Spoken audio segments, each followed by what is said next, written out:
here is just below Town Oaks Apartments, where we can see water's constantly flowing directly into my neighbor's backyard, and that river continues down into my yard.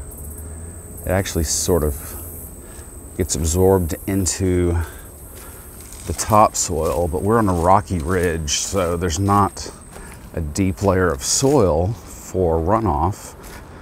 It just kind of goes down a little bit, a few inches. Some places I'm sure it goes, even maybe a foot or so, but that's not how deep it is everywhere. I know because I'm a gardener. I do lots of planting here and dig lots of holes around here. And there's just not a great way for this stuff to run off. I can see that they've attempted to do some management, but managing a problem is not the same as fixing it. And this is something that has to be repaired because it's causing real damage on a daily basis to my house and my yard. I've got a 5-year-old who,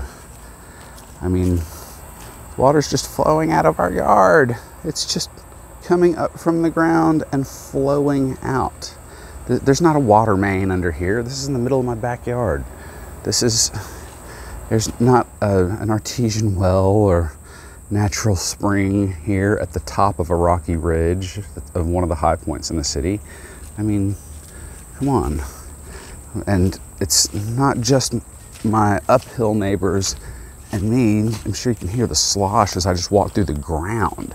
I'm not walking in the water, I'm just walking on the ground. And it's just standing water. Well, I say standing in elevation. It is flowing, but this is the height that it maintains. It has a little drop-off waterfall here. Goes through the back of my neighbor's yard.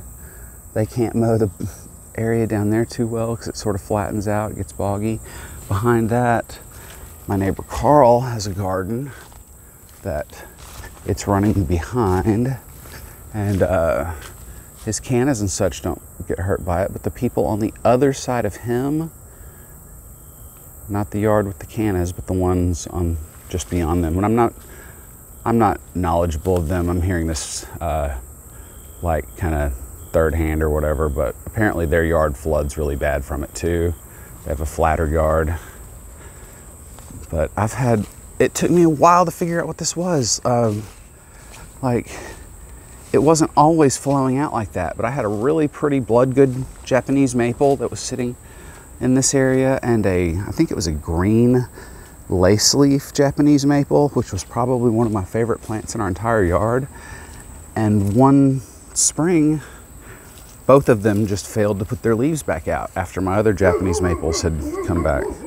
And it took me a long time to figure out, oh, they're dead. They got killed. And when I dug them up, I could tell there was a bunch of fungal stuff growing all over their roots that looked odd.